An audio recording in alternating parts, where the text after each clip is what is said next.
It's an old saying that a model railway can be finished, but it's never completed. Perhaps that's part of the hobby's attraction.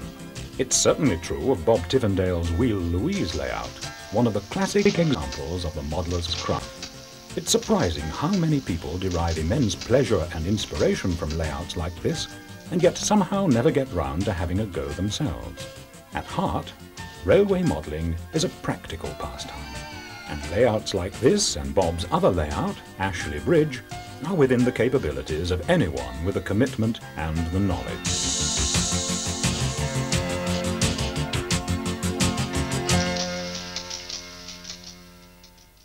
Even accomplished modellers like Bob have to begin somewhere, and for most people, the first question is where to locate the layout. At Pecorama in Devon is the living proof that everyone has the space for a model railway. For example, those who are lucky enough to own a loft have a huge space sitting literally under their own roof.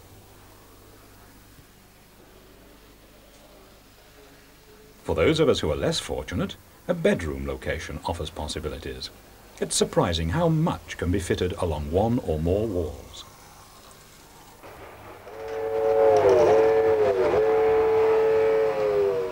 This large G-scale layout may seem out of the question for most of us, but in point of fact, it could be fitted into any standard size garage. A garden shed offers similar potential, with the added attraction of possible future extension into the garden. Even someone living in a one-bedroom flat with no spare wall space has room for a layout. This model is about the size of a fish tank. Or what about a layout in a cupboard that folds away when not in use? Or perhaps a shelf layout in the hallway or living room. It can positively enhance the appearance and individuality of any home. Although not everyone may choose to run his trains as fast as this, everyone does have the room for a model railway. In this program, we shall be looking in detail at the construction of Axmouth, a compact layout and an ideal beginner's project. We'll go on to look at how the basic constructional methods can be applied on more sophisticated layouts. So let's get to work on Axmouth.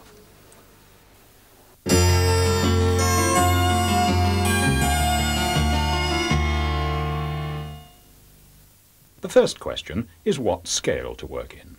By going for N gauge at 2 1/16 millimeters to each foot, one of the smallest scales, we could squeeze in a lot more railway.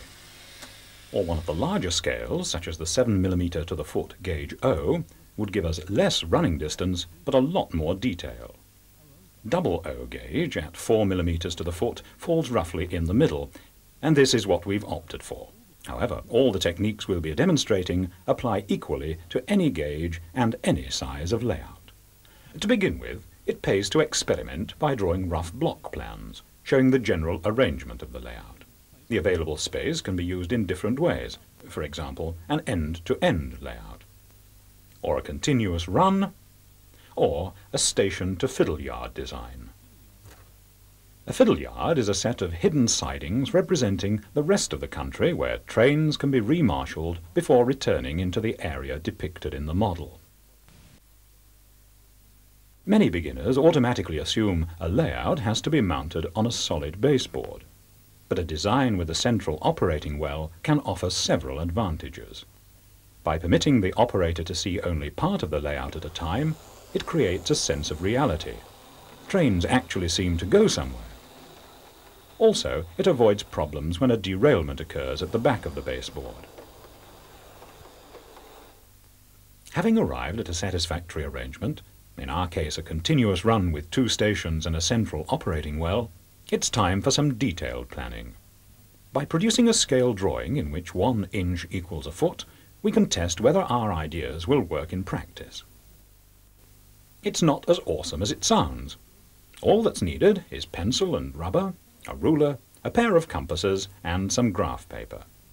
For our Axmouth layout, we have a modest space of 6 foot 6 by 4 feet. Therefore, it will be necessary to use sharp radius curves. Even so, 15 inches should be the minimum.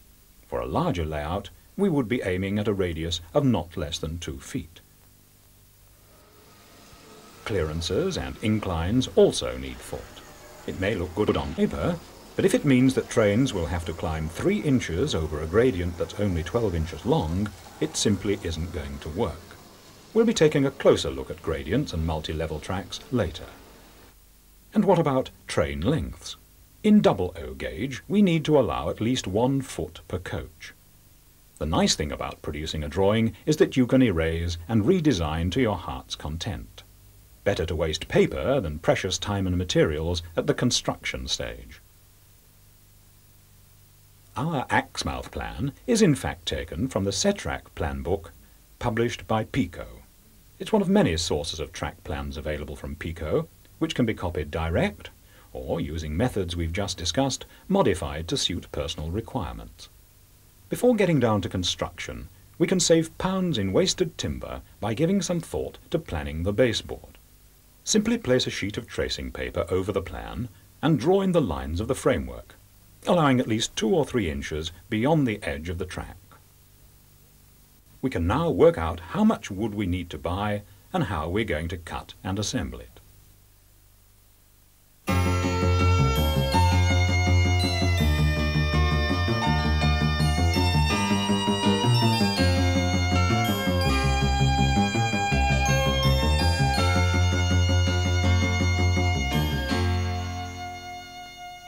Planed 2-inch by 1-inch softwood timber is the best material for the framework, being easier to cut and drill and more affordable than hardwood. But when purchasing, make sure you select straight, unwarped lengths.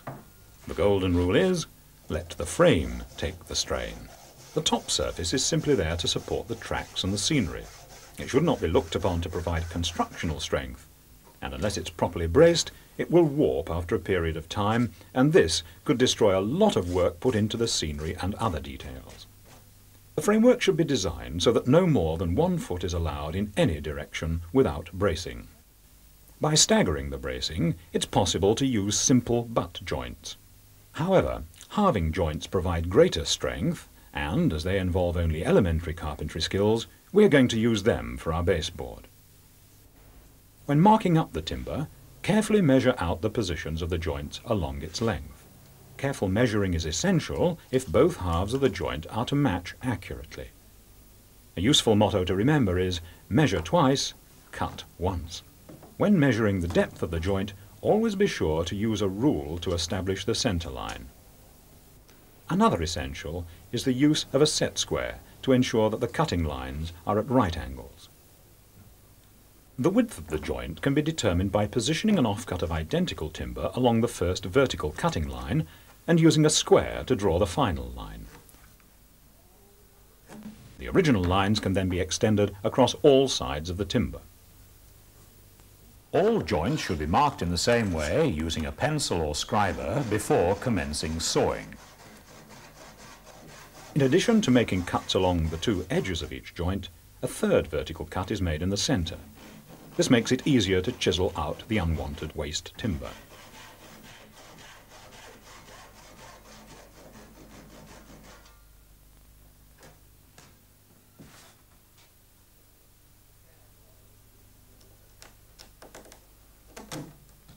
With all the joints for the cross-bracing cut out, we come to the corner joints of the outer framework. Following lines marked up in the same way as before, we simply need to make 2 cuts. At a later stage, we will want to run our wiring beneath the baseboard surface. Since it's difficult to foresee exactly what wiring will be required, it's advisable to cut a series of small slots in the surface of the cross members, so that wires can be threaded through when the time comes. With all the timber cut, it pays to loose assemble the framework before joining to check that all the pieces fit.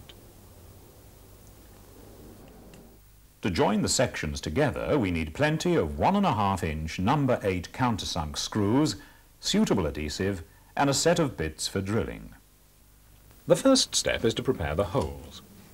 3 types of holes should be made for each joint, beginning with a pilot hole, which is drilled into both matching halves.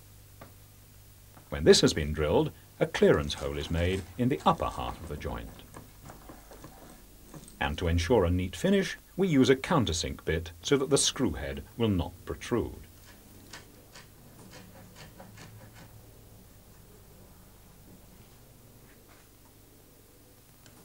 In addition to screwing, each joint should be glued with a suitable adhesive such as PVA.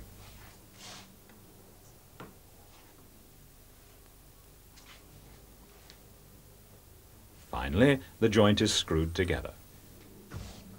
Excess glue, squeezed out by the pressure of the screw, is wiped away at the end. As each joint is assembled, the framework starts to take shape, and we're now ready to fix the baseboard top. At this point, two words spring to many people's minds, namely chipboard and hardboard. In fact, it's hard to think of less suitable materials. Try pushing a pin into chipboard and you'll see why. The most suitable baseboard surface material is sundealer. It has closer fibres than ordinary insulation board and is therefore less easily damaged. At the same time, it accepts pins easily without any danger of them working loose. Sundealer is much lighter than hardboards and chipboard and, as a bonus, acts as a sound insulator. It's easier to cut as well.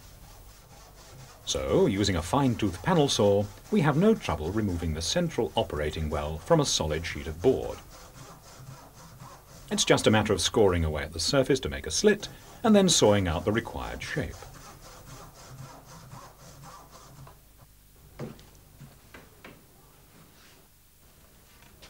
The baseboard surface can now be attached to its frame. This is done by pinning and gluing it every few inches to the outer rectangle and cross bracing. When this task is complete, we are ready to construct a system of support for our baseboard. Models generally look better when viewed at eye level, so an ideal height is around 3 foot 6 inches. For the legs, 2-inch square timber works well.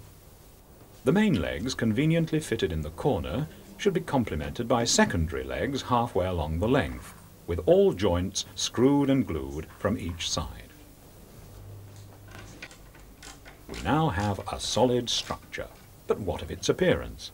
Strips of sundealer provide a quick and inexpensive way to dress up the baseboard edges. They can be attached to the baseboard so that they cover both the framework and the edge of the baseboard surface. The sundealer can be shaped so that it extends above the baseboard top, representing a profile for hills and cuttings, which will be added at the scenery stage. It can also protrude downward by approximately 1½ inches to act as a pelmet for curtains, which can be fitted later to give the layout a neat and tidy finish. Our layout is beginning to take a little shape, and we are now ready to arrange the trackwork.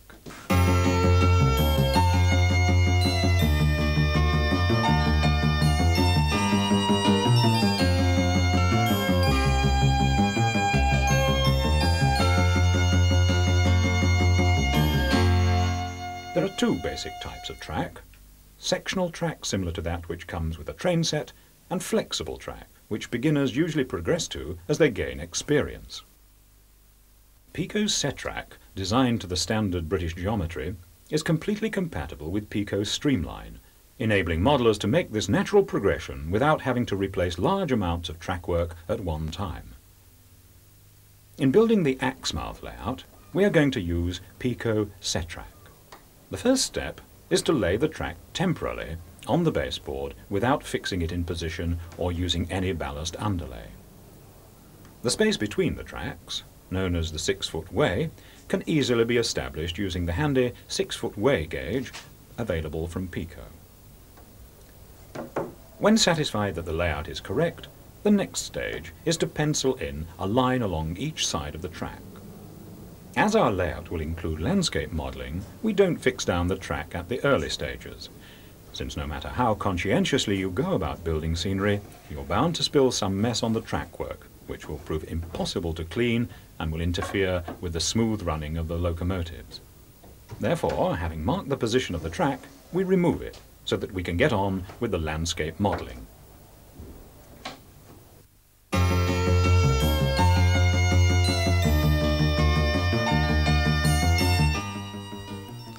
Tivendale's Wheel Louise layout is an outstanding example of modelling, combining realism with attention to detail.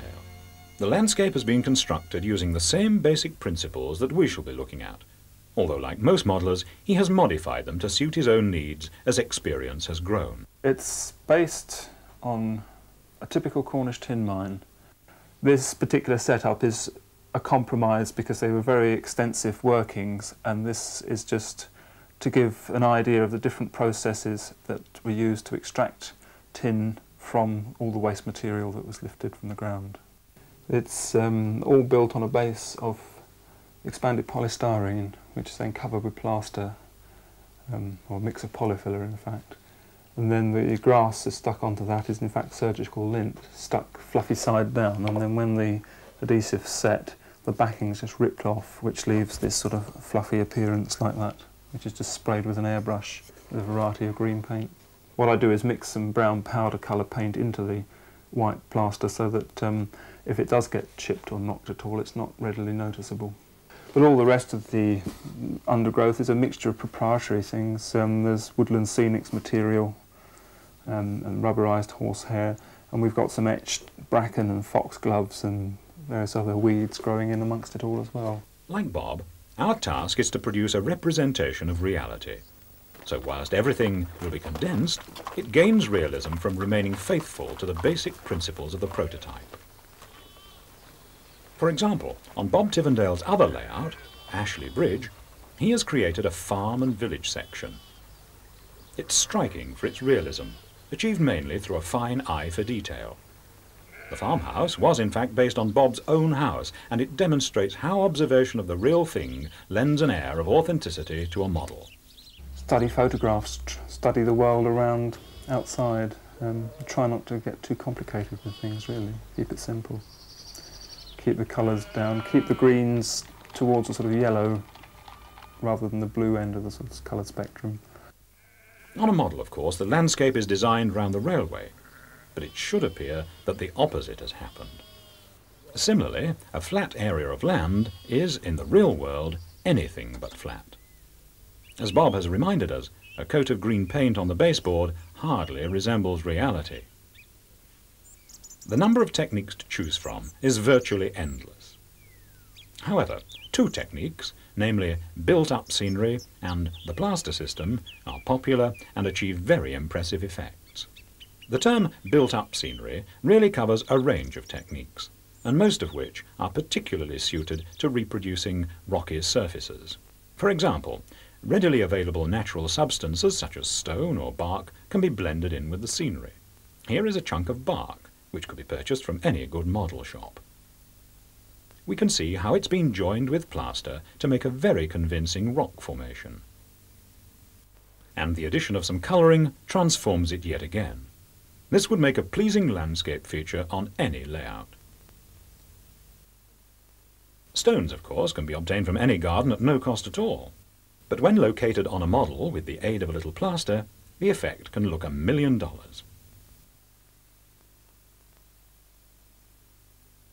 Another built-up scenery technique is the use of polystyrene sheets.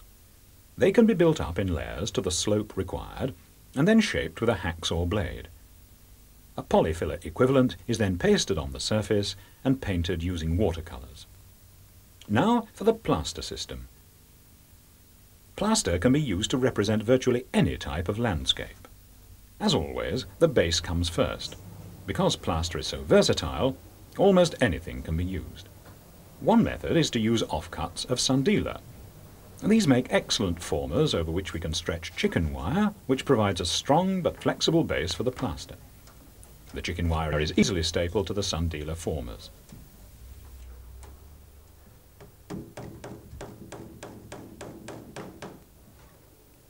As an alternative to chicken wire, many modellers prefer to use strips of card. The card can be cut from old boxes, making this a very economical method. Interweaving the card before pinning it to the formers ensures adequate structural strength.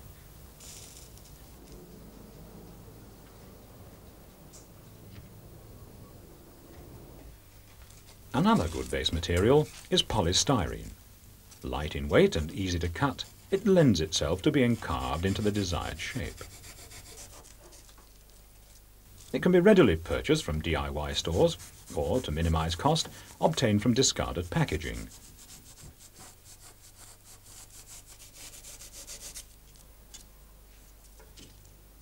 Just as with the rock face we looked at earlier, the polystyrene is built up in layers and glued one on top of the other using a standard woodwork adhesive.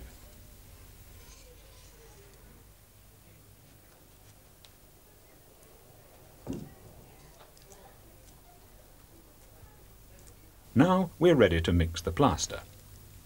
A domestic crack filler such as polyfiller is ideal. It should be mixed until it has reached a creamy paste consistency. Where we have a chicken wire or card base, the first stage in the process is to cut sheets of paper, or if you prefer, old newspaper, into convenient strips.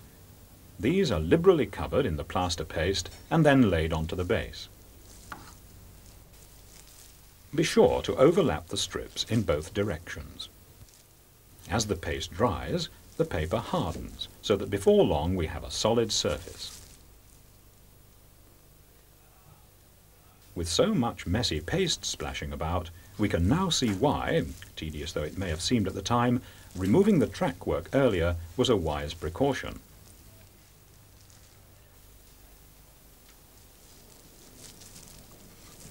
Finally, a second and even possibly a third coat of plaster is applied to the solid base with a brush to give sufficient strength.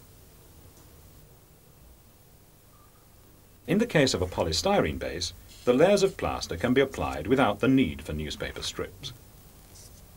A palette knife is a most useful tool for applying plaster. It's quite a good idea to add some brown powder paint to the mixture, so that if at a later stage the plaster gets chipped, it will not show white. And for getting a smooth finish, there's nothing better than a wet paintbrush. On our Axmouth layout, card strips, chicken wire and polystyrene have all been used as a base for the plaster.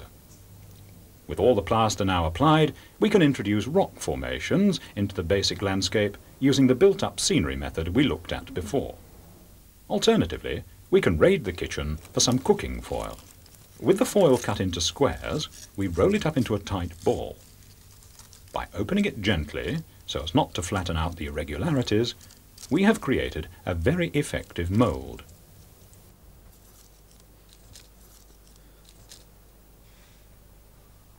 We can use this mould by liberally applying a thick layer of plaster to it. For best results, apply the plaster to the dull side of the foil. The foil is then placed on the wet plaster face and pushed up gently against the surface so that its irregular contours are impressed on the wet plaster.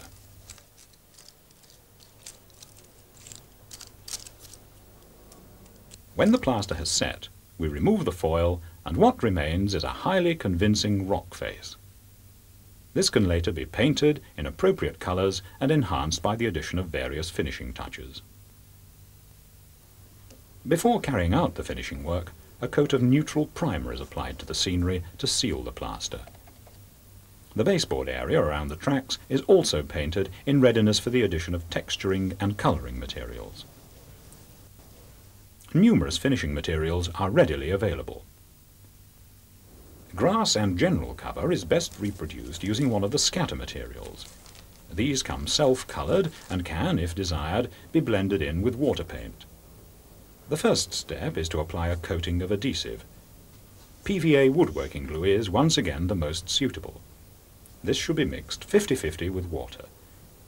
The grass scatter material is then sprinkled over the adhesive to provide the basic foundation.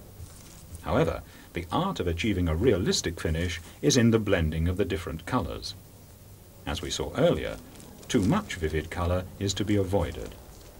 Suitable use of browns and other shadings enhances the overall impression and can be used to give emphasis to undulations.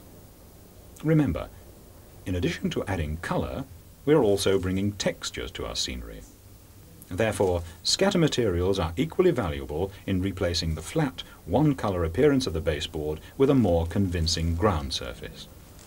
As our scenery takes on a believable appearance, we can turn our attention to the roadway featured in the plan for our Axmouth layout. It's easy to think in terms of simply slapping some grey paint on, but as we can see from other modelers' layouts, texture makes all the difference. Again, it's attention to detail that makes the creative experience so rewarding. A thin application of plaster is a good way of introducing texture for roads, and we can work it in to develop the surface as we wish, even introducing a camber if appropriate. When it comes to painting the road, judicious use of shading can create effects such as tyre marks, increasing the overall subtlety of the model. And scatter materials can be used to add nice little touches, such as weeds growing by the roadside. They can also be sprinkled onto the surface as the paint is being applied. After the paint has dried, they will not only add texture, but also make the road look as if vehicles have actually driven on it. With the messy part of the scenery now complete, it's time to lay the track permanently.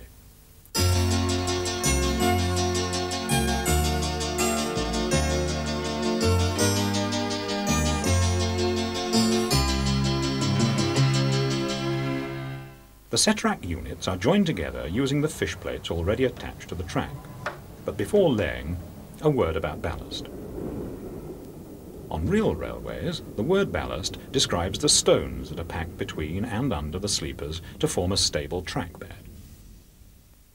We are going to simulate this on our model by using the PECO special foam ballast underlay. Granular ballast can be used, but it's much more involved, and an example of this will be shown later. The foam ballast underlay is applied by just inserting the track into the slots created to take the sleepers.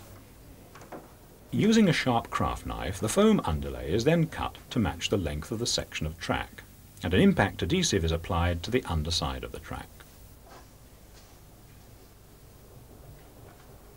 Only a little adhesive is required to achieve a strong bond between the track and the underlay. Once the foam has been glued to the track, another thin layer of adhesive is applied to the back of the underlay. When joining the sections of track, be careful to check that the rails are properly inserted in the fish plates. Some additional pinning may well be required, and the special PECO pins are available for this. Individual foam inlays are available for points and crossovers, and these are laid in the same way as straight track. Where a line diverges from a turnout, a neat join is achieved by trimming the ballast inlay with a sharp knife. When it comes to points, it's a lot more convenient to operate them electrically from a switchboard rather than by hand. PECO point motors are supplied specially for the job. They are designed to be attached to the underside of the points so that they don't spoil the appearance of the layout. Full instructions are given with each point motor, but fitting is straightforward, involving the use of simple tags to hold them in position. In order to accommodate the motor, we have cut a rectangular hole in the baseboard where points are to be located. The set-rack points used in the construction of Axmouth are self-isolating. This means that the frog rails are electrically separated by a plastic tip. As a result, the track to which the point blades are set is electrically alive, with the other track being isolated. This is very convenient, for it means that locomotives or complete trains can be stored safely isolated in sidings, while train movements take place on the other road.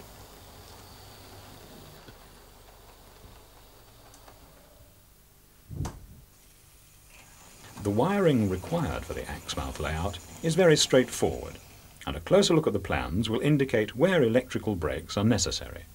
It's quite feasible to operate the whole layout with one controller, but it does restrict some of the possible movements. Far more action can be had by electrically isolating each half of the layout and using a pair of matching controllers, one for each half. This not only enables two operators to work the layout, but provides a lot more movements. Trains can be offered from one section to the other simply by making sure that the matching controllers are first turned to the same position. Creating electrical sections sounds complicated, but in practice it's simply a matter of replacing the normal metal fish plates with PECO insulated fish plates. Being made of plastic, they prevent the current from passing through to the next section. A similar principle applies where it's desired to hold more than one locomotive or train in a siding. An electrical break is made by inserting an isolating rail. A separate wire is connected to the rail on either side of the break, and the two wires are fed to a switch. Depending on how it's set, the switch either allows current to pass across the gap or prevents it, in which case the end of the siding is isolated. The switch can be attached to the side of the track or wired into the central control panel. All wiring is, of course, laid so that it runs underneath the baseboard. We can now see the value of the slots we cut into the bracing when we constructed the baseboard. Careful routing and colour coding will enable wires to be readily traced in the event of a fault occurring. When connecting the underboard wiring to accessories, a good system is to use the so-called chocolate box connectors. Stocked by all electrical stores, they ensure neat and secure connections. The wires running from point motors can be connected at the other end to a variety of devices to permit operation. For example, a straightforward switch may be used. Or you can insert studs wired to the motor on a plan of the layout using an electrical probe to make contact and thereby set the road as required. PECO supply both methods of control. Bob Tivendale has built a quite complex control panel on his Ashley Bridge layout and finds this aspect of the hobby as absorbing as any. The layout is basically divided into, can be run from 4 different controllers. We use homemade handheld controllers like this. Each section can be plugged into one of 4. Rotary switches in the middle here. Each switch is for one section of the layout, which has 4 positions which control the different controllers. Indicators on the different track sections indicate which controller is switched in. The large push buttons operate the signals, which are all electrically operated. They are to a certain extent interlocked to the points, so you can't set conflicting signal and point movements. The points are worked by the lever frames at the top of the control panel. They are all operated by electric solenoids. It's all homemade except for the actual meters on the top here, and really from a large electronics supplier the basic components are comparatively cheap, and it's fairly straightforward to put them together. Now that we have a working layout, we can go in to add the buildings and other railway features.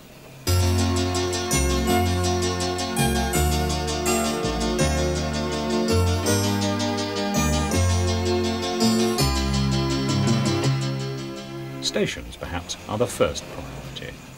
Platforms are available from the Setrac range in easy-to-assemble kits. Sections can be built up and added to produce any length required. Alternatively, the edging alone can be purchased and attached to plastic sheets cut to the required division. Buildings come basically in 2 varieties. Printed card with the windows and doors already punched out are quick to assemble and attractive, but all the detail is flat. Alternatively, there is a large variety of plastic moulded kits, the main components of which are moulded in appropriate colours. The detail is 3-dimensional, and a little additional painting, bringing out door handles and window sills, etc., will enhance the models and make them extremely attractive. In the various kits there will be everything you require, from line-side accessories and signal boxes to water cranes and coal staves. And then there are the people, available ready painted in moulded plastic or in white metal castings which are very detailed but have to be hand painted. A visit to your local model shop will inspire you to add endless details.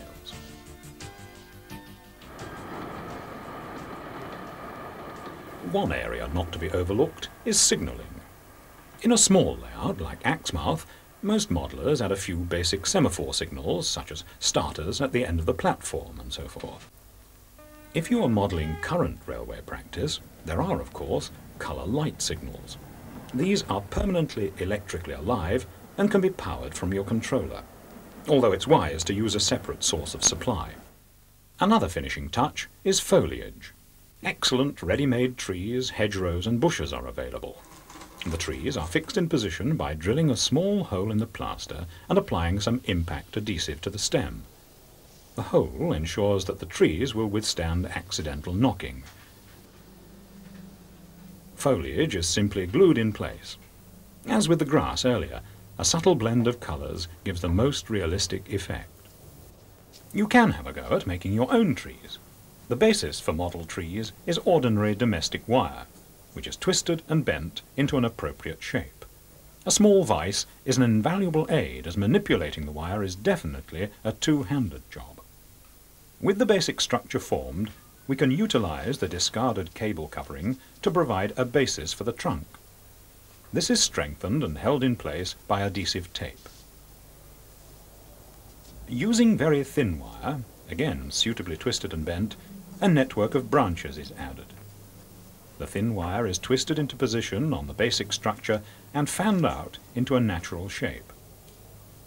Adhesive tape again provides solidity and holds the components together.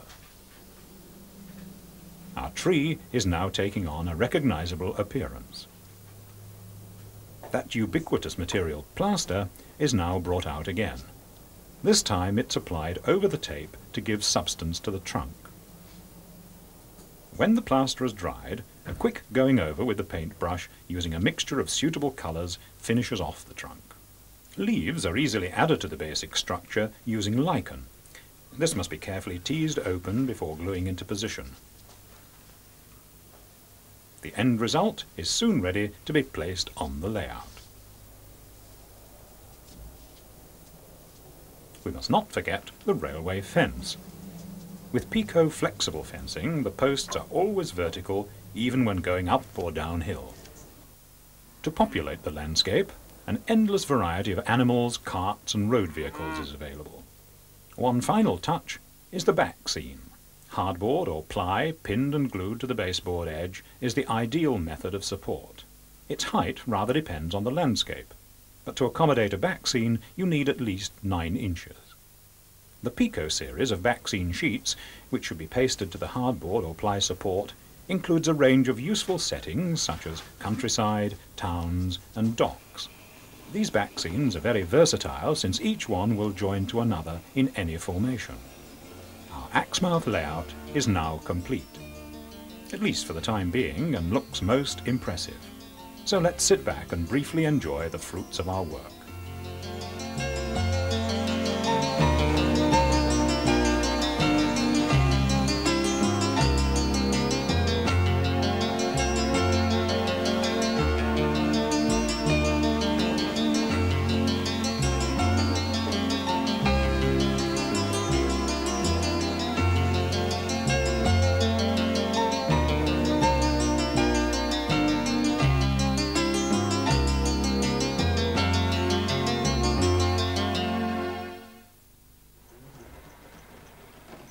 One of the great things about railway modelling is that, as experience gradually develops, there are always new challenges. Braden is a similar sized layout to Axmouth. It's been built on a solid baseboard and is well within the financial scope of most modellers. It's a good example of how it's possible to progress without discarding all that went before. It is still built using PECO Cetrac, and yet it represents another level of sophistication. It has been ballasted with stone, and the scenic techniques have been more highly developed. So too has the layout's operation. Behind the station, out of sight under the hills, is a continuous fiddle yard, so that more than one train can be stored. Braden is not used as a continuous circle. Instead, trains come and go from either end of the station into the tunnel beyond, providing a deal of realistic operation for those watching. This layout has been exhibited at many exhibitions and won several awards for its excellence. Painstaking detail and creative development of the basic techniques we looked at earlier combine to evoke a truly lifelike atmosphere. The advancement from a beginner's layout, such as Axmouth, to the higher modelling standards illustrated by Braden is a part of the fascination of railway modelling that most of us experience in time.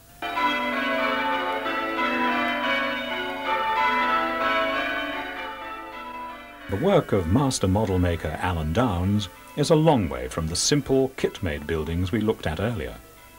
His Candleford Mill layout, which is on view at Pecorama, is an inspiration to us all.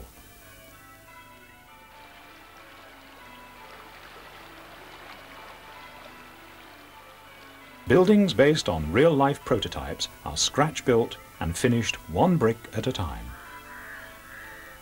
And yet, daunting though it may seem to a beginner, it's possible to progress to these standards of workmanship. To demonstrate how the same basic techniques used on Axmouth form the platform for more ambitious projects, let's look at Chute Junction, a larger and more complex loft layout.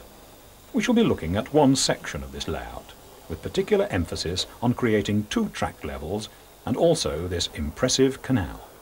By referring to the block plan of the Chute Junction Railway, we see that this large layout is formed by smaller sections of baseboard buttered together. Each individual baseboard is constructed in the same manner as the earlier Axmouth layout. We now face the problem of joining our baseboards together. One solution is that adopted by Bob Tivendale on Wheel Louise.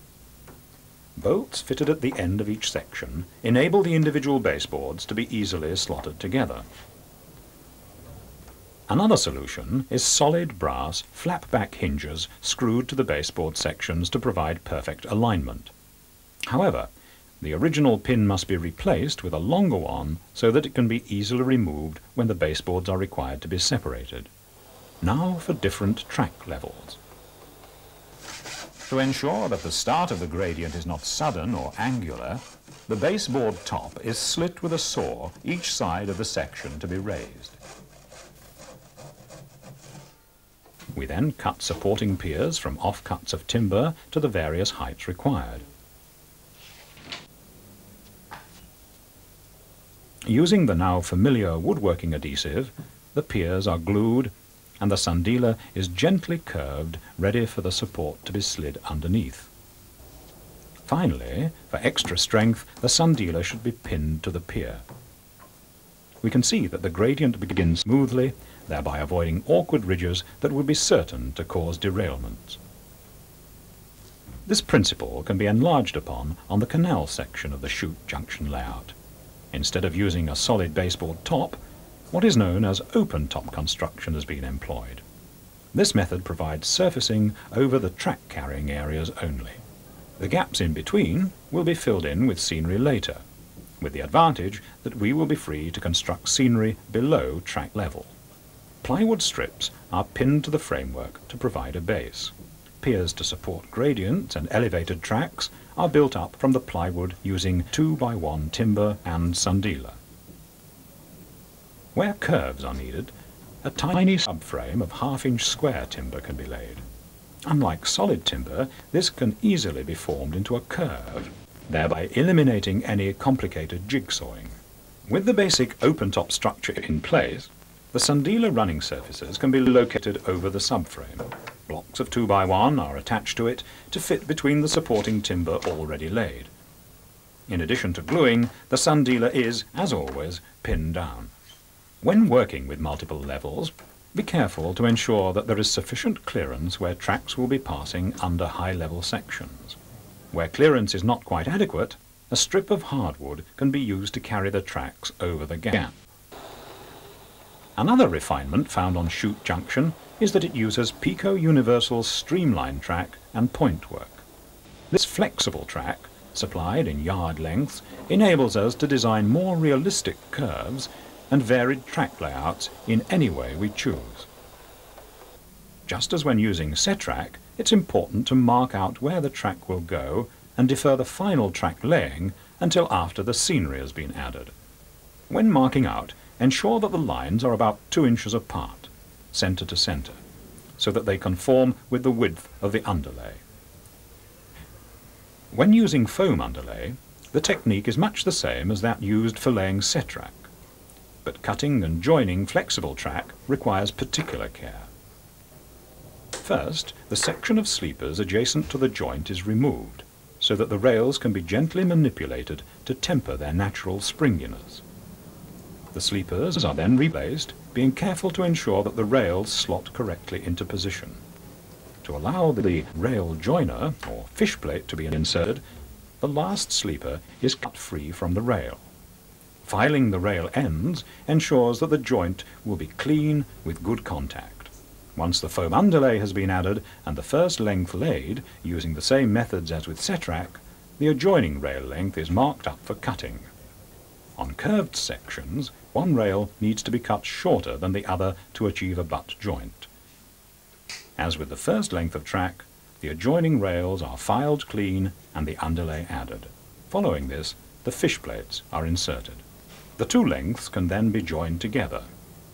In order to guarantee perfect electrical contact, the rail joiners form a tight fit, and therefore may not slide smoothly across the joint. A little assistance may have to be given using a small set of pliers.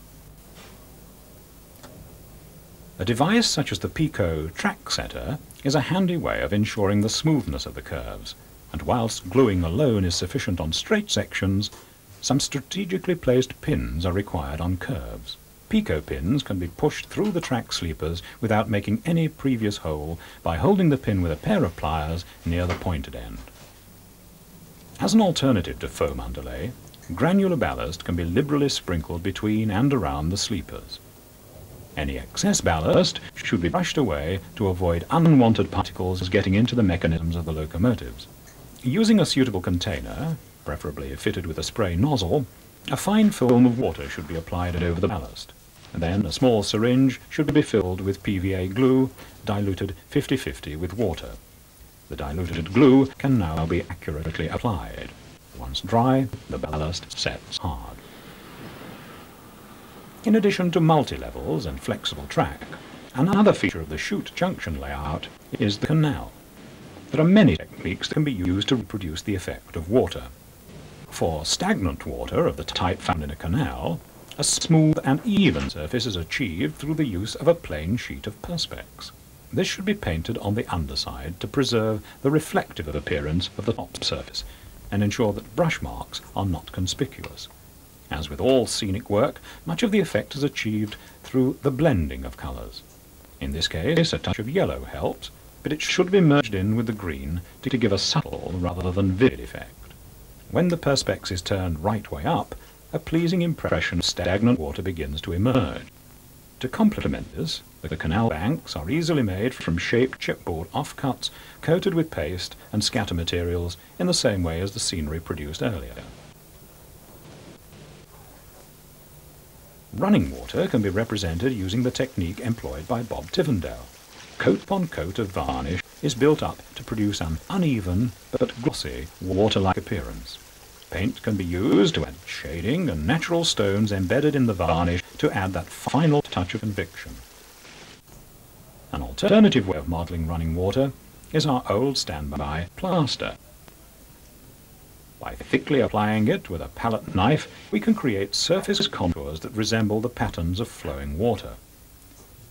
Once the surface has been created, the plaster can be suitably painted. As the paint goes on, the turbulence of the water becomes more visible and the overall effect can be further enhanced by mixing in areas of white paint while the original colour is still wet. This gives a good representation of form and brings the river to life. Finally, a coat of varnish over the entire surface ensures that our water looks forever wet. A large layout like chute junction gives a strong impression of depth and perspective. But there are ways of achieving similar effects even on small layouts. Bob Tivendale, for example, has employed a technique known as low relief modelling. A low relief model is a building that is modelled, it's basically just the front and anything to say about a quarter of the depth of the building. There is no back to it at all. So all along the back here is what you would call a low relief model. It's a means of saving space without destroying the visual effect of the model. The models on this layout were built several years ago when I was using brick papers to finish them, which is a flat sort of a finish, but your standards are improving all the time. Modelling materials have improved considerably over recent years, and obviously when one is building models all the time, with experience you get better, which is one reason why I shall eventually go across the whole layout, upgrading it in the smaller details and sort of general finish. As we said right at the beginning, a model railway can be finished, but it is never completed. Some of the layouts featured in this programme can be visited at Pecorama at Beer in Devon. To be further inspired, see what other enthusiasts have done by reading Railway Modeller every month. This leading magazine caters for all those modelling the railways of Great Britain. If you model overseas railways, then you should read Continental Modeller every month. Meanwhile, welcome to the truly fascinating world of railway modelling. We hope that by demonstrating all the basic techniques and providing an insight into some of the more advanced methods, this programme has encouraged you to get started.